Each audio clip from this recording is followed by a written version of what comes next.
The audio is a little crappier, but the room in here is a little bit nicer, which must mean that I'm recording at home and I'm all by myself. Hello and welcome to The House That Happens, sponsored by Shoey's Bar and Grill, the only place to be in suburban Etobicoke, voted 4 times the best dive bar in all of the GTA. Number 1 in our hearts, the Phoenix rising from the ashes, and you know you love it. Hi, I'm Andrew Milani, and I'm all by myself today. Cruz is attending to some personal matters, and we wish him and his family all the best. So it's all me this week, and we're doing the show a little bit early. That's because this weekend I have my buddy Rob's wedding. Best of luck to him and Jess, although I know they don't need it. It's going to be a fun party. Looking forward to that.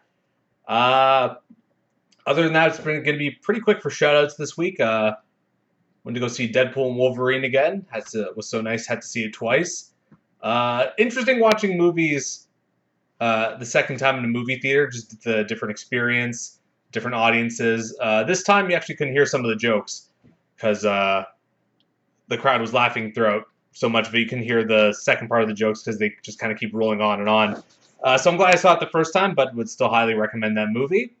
Either way, not too much in sports this week, so should be a pretty tidy show. We'll see how it goes, but we will start off in the world of tennis. Obviously, Rogers Cup right around the corner. Or Rogers Cup, I'm showing my age. It's the National Bank Canadian Open is coming to town. The ladies are in Toronto, the men playing in Montreal this year. But the big news in tennis is that Rafa Nadal withdraws from the U.S. Open, though he says he wants to compete in the Laver Cup later in the year. But that's the third major of the season, or the third Grand Slam, rather, that Rafa is missing out on. A bit of a shame. I mean, we all knew the downturn was coming. I mean, whatever, age always wins, I guess. But just, I guess, it's never a fun sight to see, seeing the decline. Disappointing for him and Alcaraz in the Olympics and men's doubles, but that's the way it goes. Still looking forward to the U.S. Open later this month, my favorite of all the Grand Slams. So we'll keep an eye on that.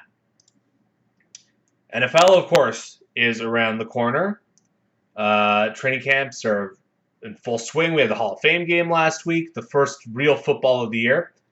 But, of course, the big news is the Brandon Ayuk situation where, despite being on contract this year, he is holding out because of his contract for next year, which I always found, or I've been finding kind of fascinating about football, that you can just do that. You'd think that that'd be a big league / players union, I don't know, kerfuffle, but it's going on, and there are a number of teams rather that are in on the Ayuk trade train.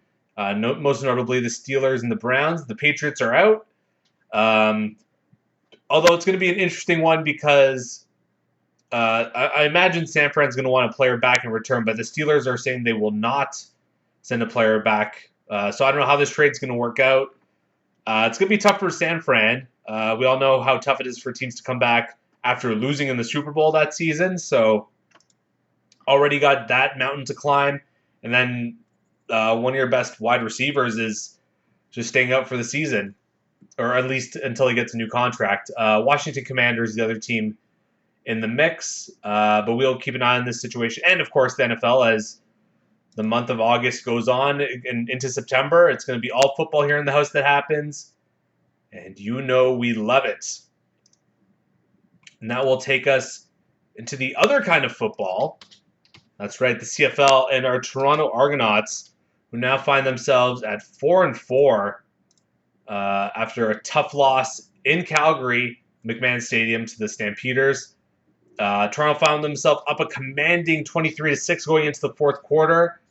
But then Calgary scores 3 touchdowns and goes through that fourth quarter 21-0. They take the game 27-23. And not looking good for the Argos. It looked like their defense was holding up this game, but then they just got destroyed there in the fourth, obviously. Just a tough break there. And once again, we are asking, when is the return of Chad Kelly going to be? We know it's just one game left in that suspension. And Toronto is going to be back at home Friday night against Calgary, the team that they just played against. Should be very interesting. I imagine Toronto's going to take the win. Calgary, a very good home team, 4-0, but a bad road team, 0-4. So Toronto now finds themselves third place in the East Division at a 4-4 record. The good news is for them that fourth place in the West, Winnipeg, does not seem that they will catch up to the Argos in the crossover. So it appears that their playoff seed is safe at least for now. But they got to get some wins, especially on the road. 1-3 is not going to cut it, especially if you are going to be that second, that third seed in the East. You got to win a road playoff game to make it into the Grey Cup. Certainly, a lot of things are stacking up against Toronto right now. Montreal, still the class of the CFL, 7-1 despite losing their quarterback, Cody Fajardo. Ottawa now, 5-2. We were kind of sleeping on them at the beginning of the season, but 4-0 at home, that cannot be ignored. A little bit of a mediocre offense, but they could shut you down on defense, and we all know that defense wins you championships. So we're, of course, going to keep an eye on our Argos and in the CFL in the coming weeks, but halfway through the season right now, so a lot of football left to be played. We will turn this over to just a little bit of NHL news. Not too much going on this week, but of course, it all comes back to the Toronto Maple Leafs, and this time it's about Jani Hakanpää, the big Finnish defenseman that they signed this season, whose deal is still not official yet. What does that mean? No one seems to know. I mean, the news that we got out of the Dallas organization was that a lot of people on their camp were surprised they even got a contract given his health situation. Well, this story took an interesting turn this week when he went to a charity tournament in Finland wearing a Dallas Stars jersey. So I don't know what to make of this. If you go on Google, it says that the Leafs are his team, but I mean, still, you look at the roster, he's still nowhere to be listed. Team has still made no announcement of a signing. So I don't know how this is going to go. It's looking more and more likely that he's just not going to play, unfortunately. But that's the way it goes sometimes. Obviously, wishing the best for Jani and his family. We will turn this over to MLB, Major League Baseball. And before we get to our Toronto Blue Jays, our beloved Toronto Blue Jays, unfortunate news out of Anaheim and Orange County, where Mike Trout is once again out for the season with another meniscus tear. You just hate to see this if you're a baseball fan. The greatest player of his generation, despite never winning any championships, never winning any playoff series even. It's just sad, the state of the Angels, what they've been able to, I was going to say what they've been able to do, but the lack of what they've been able to do with such a generational player. It's really sad to see. Only gotten to 29 games this season, batting .220. The MVP years of Trout look far and far behind. You're hoping he's going to be able to kind of bounce back and find that career renaissance, but this is a guy that has not played 150 games since 2016, has not played 140 since 2018. So, and you look at the vast majority of the year since, the games played has not been in triple digits in 4 of those last 6 seasons. Very sad to say. I don't know what else to say. You look at his stats, he's obviously a Hall of Famer. It's just whether or not he's going to be a first ballot, which, like, I hate that conversation. Like, if you're a Hall of Famer, like, doesn't matter. You go first ballot, second ballot, like, just get the guy in. And a guy like Trout, who's got 3 MVPs, get him in as soon as possible. That's what I say. Obviously, he grew up with Derek Jeter as his legend, his guy, growing up in New Jersey. Wants to be that guy that plays the whole time with his whole career with one franchise. But if he wants to win that World Series, he might have to move away from Anaheim and that toxic ownership. Although there is talk that they might move to Long Beach. I don't know if that's going to help too much in his situation. But Trout, the WAR, which is one of the prevailing numbers now to get a guy into the Hall of Fame, he is a top 50 player all time in terms of WAR. So in my mind, he's no doubt a first ballot Hall of Famer.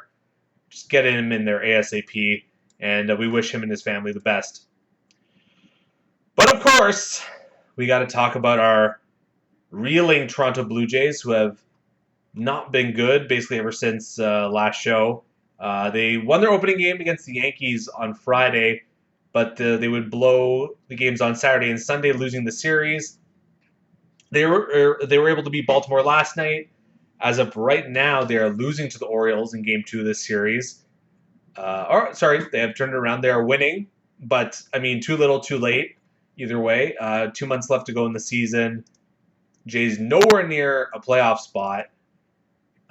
15 and a half games back of the division, and in the wild card standing, still 10 games back with 1, 2, 3, 4, 5, 6, 7 teams to pass. That is bad news Bears right there. Some of the big it's you're not a good team when late in the season the big storyline is the other team, and indeed it was for the Blue Jays when they sent Aaron Judge to walk. Intentionally walked him a few times in a row, or a few times during the series, I should say. Most notably with the bases empty, and the Yankees players taking some exception to that. Well, if you don't want us to intentionally walk your guy, don't have Austin Wells hitting behind him, a guy with no home runs against lefties this year, only 8 on the season, batting .249 with the .763 OPS. Maybe have someone a little bit better behind him in the lineup to make Judge more of a threat.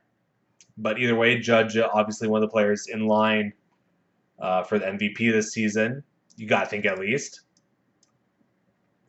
Leading the majors in home runs. He's got 41 on the season. I mean, you look at the American League stats, right? Like, he's just dominating. Leads in OPS, 326 batting average. It's third in that category. On base percentage, 460. Like 46% of the time he gets on base. Understand that there's some intentional walks in there, but like, you gotta be good to get those intentional walks, do you not? We can discuss more of the MVP and Cy Young conversation once Cruz gets back, because I know he's got a thing or 5 left to say about that. But back to our Blue Jays. So one thing I've noticed, there's a lot of those internet banner ads. Stream the Blue Jays. I would love to stream the Blue Jays if they were good, but alas. I don't know if any of you guys have seen these ads. They've been the same ones, the banner ads on the internet. They've been running these all season. And it's Vladdy, Justin Turner, and Yusei Kikuchi, despite the fact that Kikuchi and Justin Turner have not been Blue Jays for well over a week now. And Justin Turner front and center of this ad. Nothing's changed. Will anything change? Probably not. Probably not. That's how Rogers rolls, I guess. Come on, like, at least get like George Springer, like, I don't know, God forbid, Dalton Varsho. Heck, I'd even accept Alejandro Kirk the way he's going right now. But, dear God, get some guys that actually play for the team right now, guys. Come on. Sad state for the Blue Jays, obviously. It's obviously their season's kind of done, so it's time to just throw a caca at the wall and see what sticks. Yariel Rodriguez keeps getting pulled early in games. That seems to be the hot topic now. I say just let him roll. I know he's got that inconsistent delivery, but let him roll through the third time around the order. Let's see what happens. Maybe he's got it. Probably not, but maybe. Throw him out there. And one thing I noticed, I don't want to talk too long about the Blue Jays because I'm just going to make myself depressed. It's already on to 2025. We know the deal. One thing I did find funny was someone put out a graphic. Hairalytics. Cruz is going to love this. Cruz has got great hair and he loves analytics. What a great combo. But there's Vladdy Analytics pre and post haircut. So this is a little outdated now, but we'll read the picture off anyways. Before the haircut, 73 games, 280 batting average, not bad. 7 homers, 30 ribbies, 368 on base, 398 slugging, 766 OPS. Okay. Post haircut, 37 games, 390 batting average, 15 homers. That's in half the time, twice as many home runs. 42 ribbies, 432 on base, 808 slugging, 1240 OPS. That's MVP Vladdy back right there. That's best form of Vladdy right there here that we're seeing. It's indisputable now. I don't care that he's got 0 triples on the season. He'll give you some fair defense. He's going to try. We know that about Vladdy. And, I mean, he's a world hitter, a world-class hitter. He's got those numbers out of the ditch, even with that horrible start, batting .317, .391 on base, .537 slugging, and a .928 OPS. Not quite MVP numbers right there, but, I mean, that's like top of your position numbers, at least close to. Gotta sign this guy back. I don't care what it takes. I'd give him the Bryce Harper contract, even though he plays first base. I don't care because he's got the stick. He can hit. Bo Bichette, on the other hand, big questions. Not to drum up that again. Love talking about Bo Bichette here at the House That Happens. He's our favorite shortstop. No, I'm kidding. That's mean. But obviously something has to be done about Bo and his lackluster defense. His lackluster bat as well this year. 223 batting, 276 on base, 321 slug. It's not going to cut it. Maybe if you had some of the defensive prowess of a Dalton Varsho, who, by the way, is hitting better than Bo this season somehow, you could put up with that. Or at least, like, let it slide a little bit, you know? But Bo Bichette's just been miserable on both sides of the ball, and you cannot stand for that if you want to be a winning baseball team. Again, all about next season. Spencer Horwitz batting high in the lineup basically every game. You know, he's got to be a guy that this guy they were having lined up for next season at second base. At least it looks that way. And then it's going to be all about where do some of the other guys in the lineup fit. You know, Barger, is he going to be in the lineup? Leo Jimenez, he looks like he could be a decent shortstop. Is he going to be a full-time Blue Jay next year? I don't think so, but it's possible. Lo Perfido getting a look. Ernie Clement and David Schneider, how are they going to fit in? Are they going to be everyday players? Probably not, but they're going to be in the lineup. So a lot of questions, obviously, to answer about the Blue Jays. And that's just the position players. In the bullpen, I mean, we all know it's the worst bullpen in baseball this season. But you got to give guys looks. We have 3 starters guaranteed for next year. Okay, that's a start. Manoah, big wild card. We got a couple kids. How are they going to do? I'm not sure. A lot of question marks. Can Swanson bounce back? Zach Pop, what is he? I'm not completely sure. Tiedemann, he's a guy I'm just chomping at the bit. A lot of Blue Jays fans are just wanting to see what this guy's all about. I want to see what he's about. Ernie Clement actually batting second today for the Blue Jays at second base, and Horwitz getting the start at first. So Blue Jays trying a lot of different looks here, just again throwing poop to the wall, seeing what sticks. Brian Serven getting the start at catcher today. And this is a big chance for Kirk too, where they're going to play him a lot of games and just see, can he hold up? Can he be your everyday catcher for next year? Probably not. But they'll try him. They'll try. Around the league, New York's now leading the AL East, probably with a little help from the Blue Jays. 1 game up on the Orioles, with the Orioles 1 more in the loss column, Cruz. You hear that? Cleveland Guardians still leading the Central, 3.5 lead on the Twins. Royals still hanging around at 4.5 back. Astros and Mariners in a dead tie for the AL West lead. And like we said last week, the loser of that probably doesn't make the postseason. Philadelphia Phillies with a healthy 6.5 game lead over the Atlanta Braves. I imagine they closed that one out, especially given the Braves' injury situations. And I mean, the Mets are still hanging around there at 8 back, but they've been sliding back a bit. Is this them kind of going back to their mean, or is this just a little slump? We'll see. In the Central, the Brewers with a pretty healthy 6-game lead over the Cardinals. Pirates still hanging in there at 7 back. This is actually a pretty tight division. Even the Cubs and Reds, who are last, only 8.5 games back. And then, of course, in the West, we have the Dodgers leading, but Arizona only 3.5 games behind. Padres 4 games back. No one quite closing out the division yet, but I mean, there's a few teams there that we could say, they probably got it. In the wild card, we got Baltimore, Minnesota, and Kansas City, with Boston just a half game back. So Boston, I said at the beginning of the season, watch out for them, and I've been proven right. A plus 38 run differential, kind of where we thought the Blue Jays could be at this point in the season, but it had to be the damn Red Sox. In the NL, Arizona, San Diego, and Atlanta hold the wild card seeds, with the Mets just 1.5 games out. St. Louis 3 games out, Pittsburgh 4 out. San Francisco still hanging in there somehow, 4.5 games out, although I hear there it's kind of getting into finger pointing territory. I don't think they're very happy about being a game under 500 at this point in the season. I think they expected a lot better, but we will see. It's going to be a very interesting pennant chase. It always is, one of the best times in sports, and we will keep an eye on that down the stretch. And that will take us to the Paris 2024 Olympics. There's a lot going on here, most notably, well, maybe not most notably, but we're going to save the big one for the end. Kind of tying that into, there's obviously no gospel this week, but it's going to be Andrew's Soapbox, we're going to call it.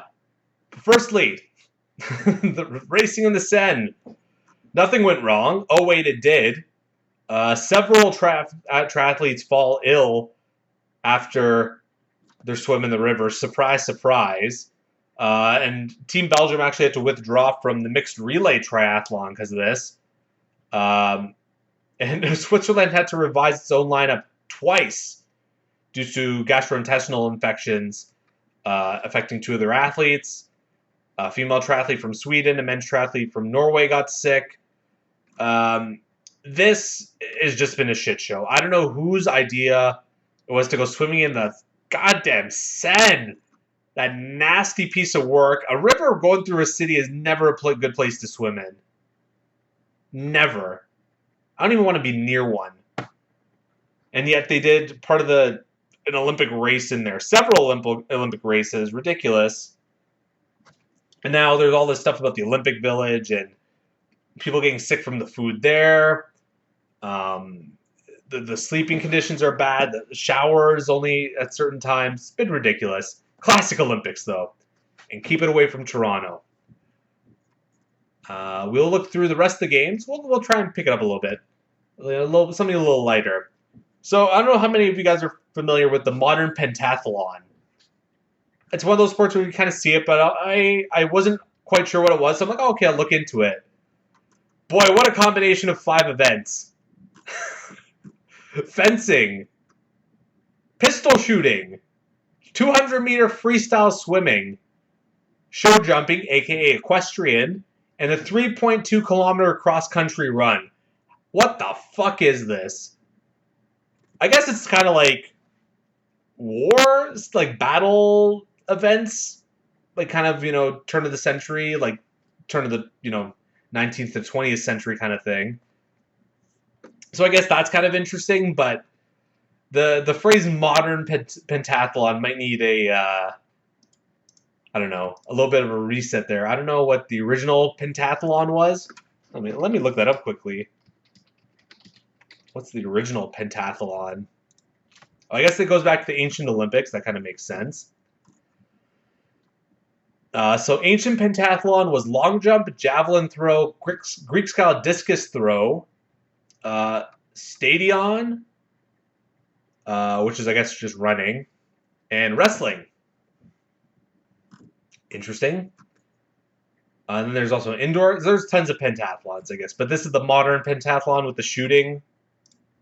It's sort of like, you know what? So we're talking about Olympic sports that should be Olympic sports. Bowling. I don't know how I didn't think of that one.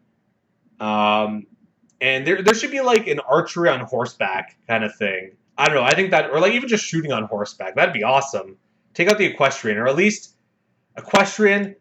I'm fighting for the horses. Give the horses medals. What, they get like some apples at the end? Bullshit. Give that horse an Olympic medal before putting him down for glue. That's what I say, baby.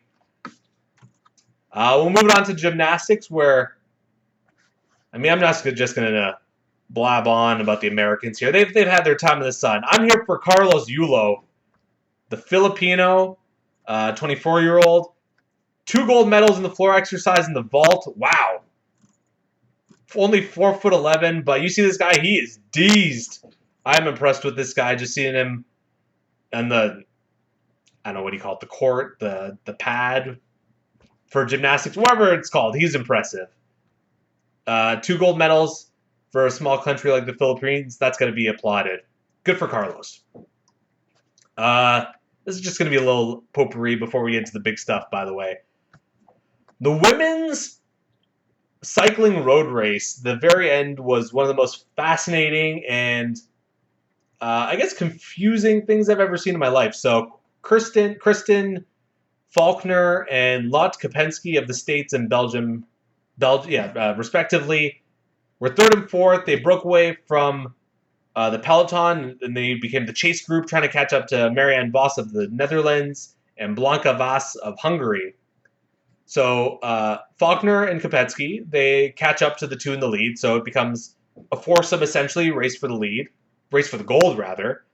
Faulkner just breaks away. She's like, smell you guys later, I'm going to win this medal. And then the other 3 of them are just like looking around like, what do we do? I don't get that. I mean, I get saving your energy and all that, but like, it was like they were having trouble getting organized. If they had gone, I don't know, if they weren't just, I don't know, fooling around or whatever they were doing, they might have had a chance to get the gold. But either way, good for Kristen Faulkner. Had a hell of a race. 3 hours, 59 minutes. That's incredible. I guess it's like a marathon of cycling races, right? The distance. But Marianne Vos, Lot Kopensky ended up coming up with the silver and the bronze. It ended up being a photo finish for silver. 2-3-4. Incredible. Canadians not doing too well in that race. Allison Jackson ended up finishing 19th, but kudos to her. Only 5 minutes behind for first place. It's a tough race. All these athletes are incredible, but just a weird end. I thought I should mention that. Like the track that they do, though, they kind of end with like but towards the end they got a little uphill climb to add a little wrinkle into it. It's cool. I think this is part of the Tour de France course too. In men's golf, Scotty Scheffler winning an Olympic gold medal. We made a mistake before saying that he did win the Olympic gold before, but this is his first. This puts him back in contention for being the golfer of the year. Him and Xander Schauffele. Schauffele finished tied for 9th with Canadian Corey Connors. But Scheffler having a hell of a tournament. Shot a 67, 69 to make the cut. Actually, I guess there was no cut since it's not major. So 67, 69, 67, and a 62 on the final day to bring him down to minus 19, just 1 stroke better than Tommy Fleetwood. Hideki Matsuyama finishing the podium with a minus 17. Rory Victor Perez in 4th for France, just 1 off the podium. And then Rory McIlroy and John Rahm tying for 5th with minus 15s. That's cool. I didn't know that. I guess you could play golf anywhere, so works out fine. To tennis, where Felix Auger-Aliassime lost in the semifinals, straight sets 6-1, 6-1 to Carlos Alcaraz, somewhat predictably. Although the most unfortunate thing was that he would also lose in the bronze medal match to Lorenzo Musetti, 6-4. He won the second set 6-1, but then he ended up losing the final set 6-3 as well. Despite winning, the same amount of games in that match, it's all about how many sets you won, and unfortunately found himself on the wrong side of 2 broken sets in the first and the third. But Felix obviously giving a good try there. Ended up coming with the bronze medal in the mixed doubles with Gabriela Dabrowski. So good to see there. They end up winning their bronze medal match in straight sets 6-3, 7-6 with the 7-2 in the tiebreaker. So another medal for Canada. Even if it is bronze, love to see our team come home with some hardware. But of course for tennis, we got to talk about that men's gold medal match. Djokovic versus Alcaraz. An incredible match. No one was able to break serve. Djokovic won the first tiebreaker 7-3, and he won the second tiebreaker 7-2. Absolutely incredible. I think this pushes Novak over the top in the GOAT conversation now that he does finally have that Olympic gold medal at 37 years old as well. Cruz, you owe me a beer because you said Carlos was going to win. And I mean, it's no slack on Carlos. I mean, he did not drop serve. He held serve every time, just lost a couple tiebreakers. That's the way it comes down to. But I mean, this is the present and future right now of men's tennis. So we'll watch out for him going into the U.S. Open. Should be a lot of fun. Beach volleyball. Our Canadian team of Melissa Humana Paredes and Brandy Wilkerson are now into the semifinal. They will play the Swedish duo of Huberli and Betchart. Obviously, it's going to be huge there. Winner of that goes to play the gold medal game, or whether we'll play either a Brazilian or an Australian team. Canada has never won gold in beach volleyball before, so should be huge here, and we will be wishing the best to our ladies. Soccer. Unfortunately, Canada's run came at an end, losing in penalties after a 0-0 draw to Germany in the quarterfinal matchup. Canada unable to convert on 2 of their 4 penalties, unfortunately. Germany going 4 for 5 on theirs. Although the ladies weren't able to make it back to the semis, or for a medal, I guess, it was nice to see them going out on their own terms. And obviously, a little bit of a... This whole story is a cloud, but I mean, at least they got to go out on their own. Obviously, there's still a lot of questions to be answered about Soccer Canada. Bev Priestman still not officially fired, I don't believe, but you can't imagine that she has too much of a future.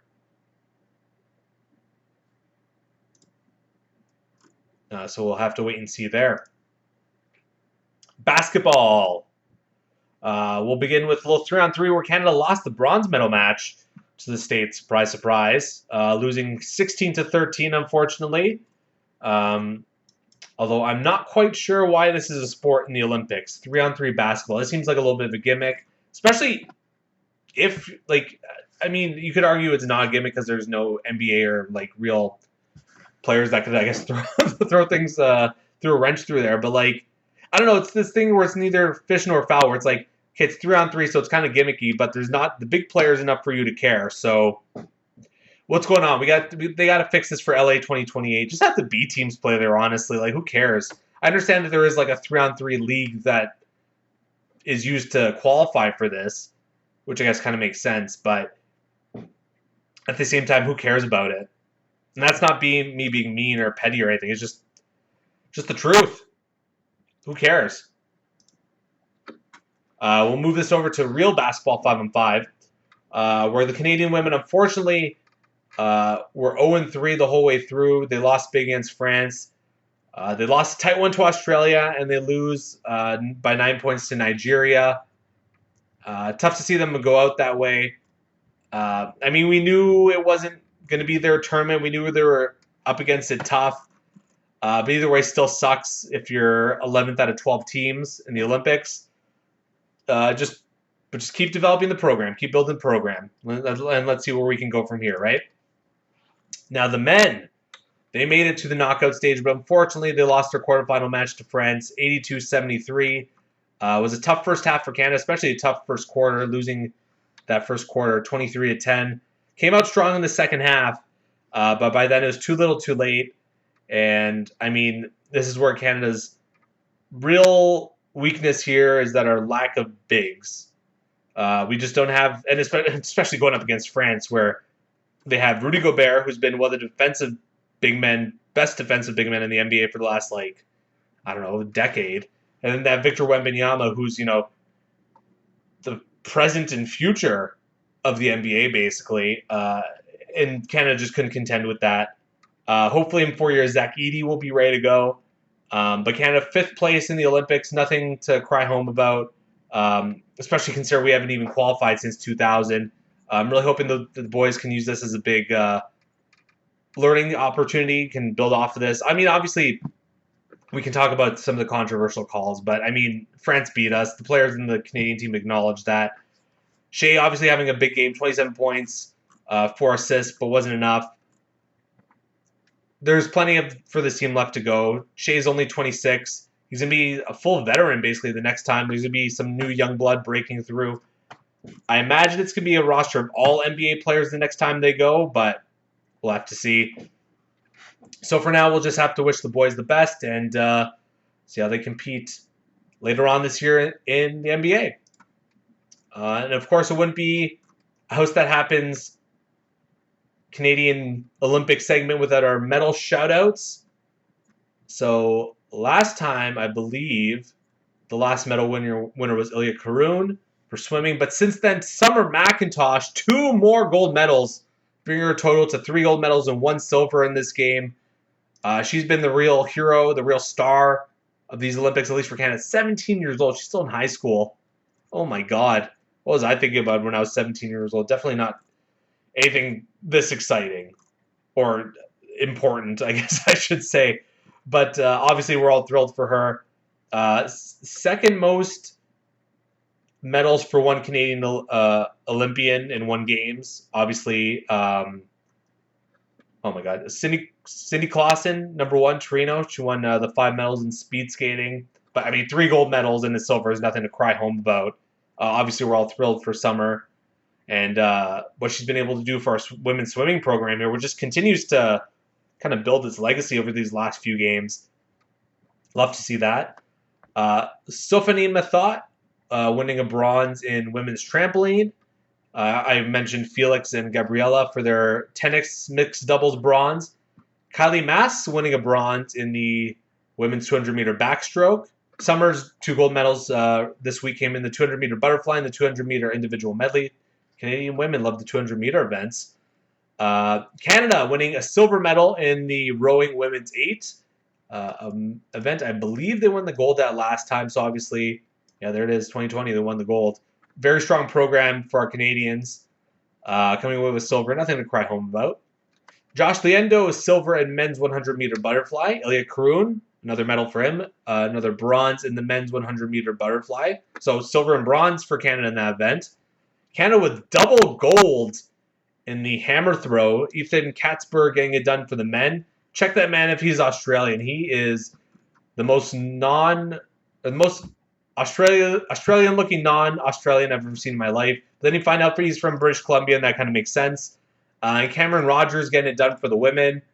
Another BC native. I guess BC just has the hammer throw program there. Credit to them. Wyatt Sanford coming away with the bronze in men's boxing, the 63.5 kilo division. So they don't do a bronze medal match. They instead give out 2 bronze medals there. Either way you take it. And today, Alicia Newman, winning the bronze medal in the women's pole vault. So another medal there for Canada, bringing our total up to 19, including 6 golds, 4 silver, 9 bronze. Not quite cracking the top 10, but still a lot more than we saw for Canada than when I was growing up. So you love to see the progress. Hopefully we can continue to build on this. I know that's not going to be good enough for Cruz, especially considering he likes to compare us to our Commonwealth brethren, as it were. But I'll also remind him that Australia does not do well in the Winter Games, and we do. So, and there's just more events in the Summer Games, so that's just the way it is sometimes. Canada's a winter country. We're going to do better at the Winter Games. Just the way it is.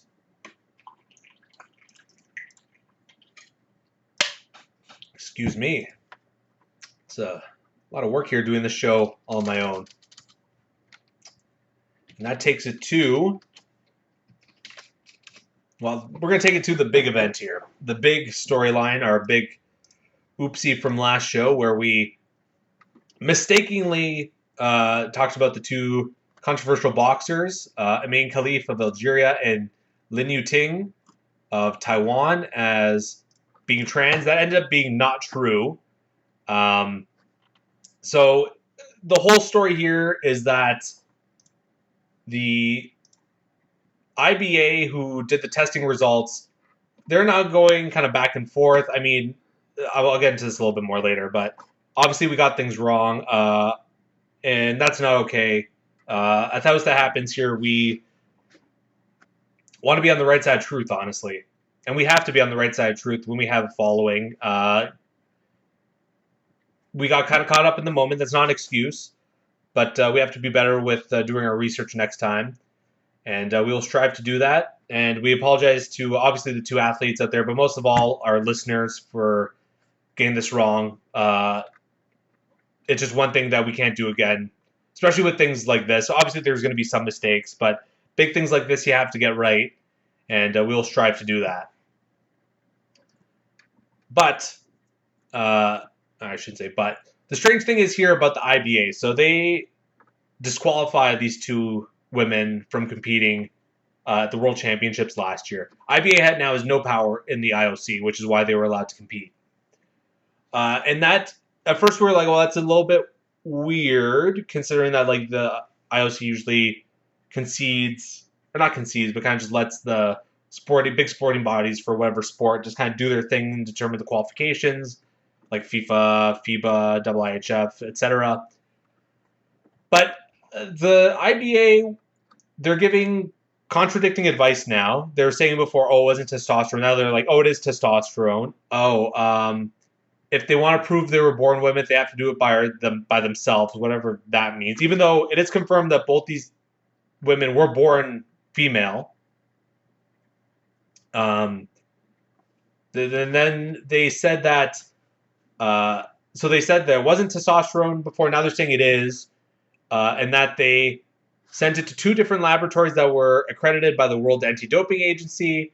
However, the World Anti-Doping Agency said it does not oversee these tests, and it only deals with anti-doping matters. So this is weird. So obviously the IBA, not the best organization. You can see why the IOC, as crappy as an organization as they are, why they'd want to cut ties with the IBA. They're Russian run as well, for what it's worth. But yeah, it's and the big thing here is, I guess, the testosterone levels, which for a man, a normal testosterone levels are between 300 to 1,000 nanograms per deciliter. But for females, it's 15 to 90. So obviously you can see a big distinction there. So if it was a testosterone thing, it should be plainly obvious. Now, I'm going to get on my soapbox here and talk about this, where if this was men just fighting, we wouldn't have even turned our heads. If some guy's just like a mutant in there, and he's just like naturally gifted, we don't even think about it. It's just like, wow, look at this guy, he's a beast. Now, if a woman does it, it's definitely because of the political climate here. But now, especially, we're saying like, oh, what's she doing wrong?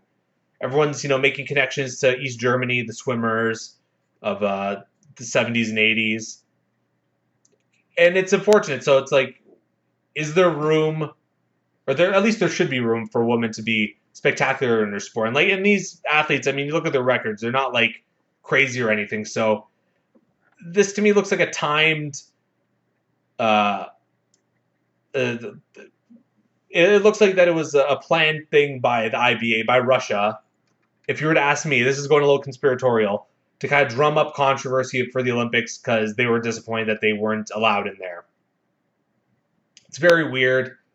I think this is highly a political move there by the IBA. At least it looks that way.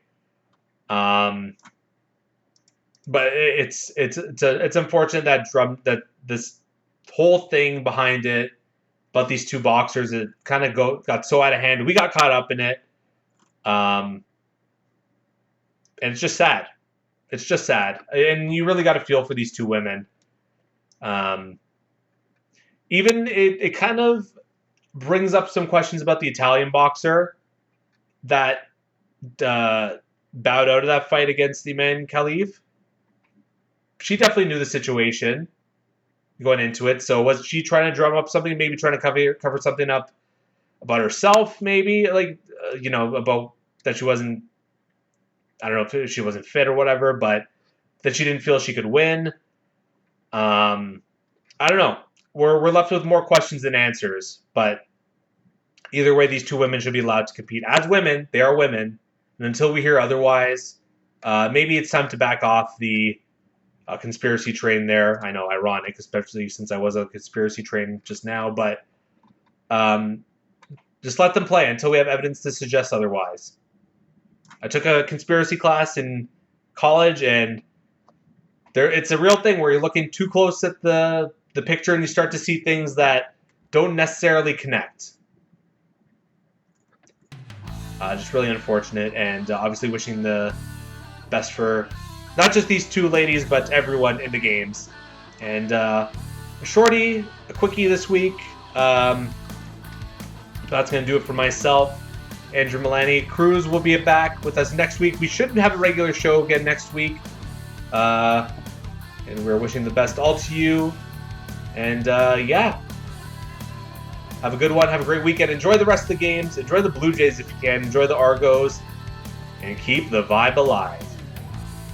You can find The House That Happens on Podbean, Spotify, Amazon Music, iHeart Radio, Player FM, Samsung, Podchaser, Boomplay, YouTube, and SoundCloud.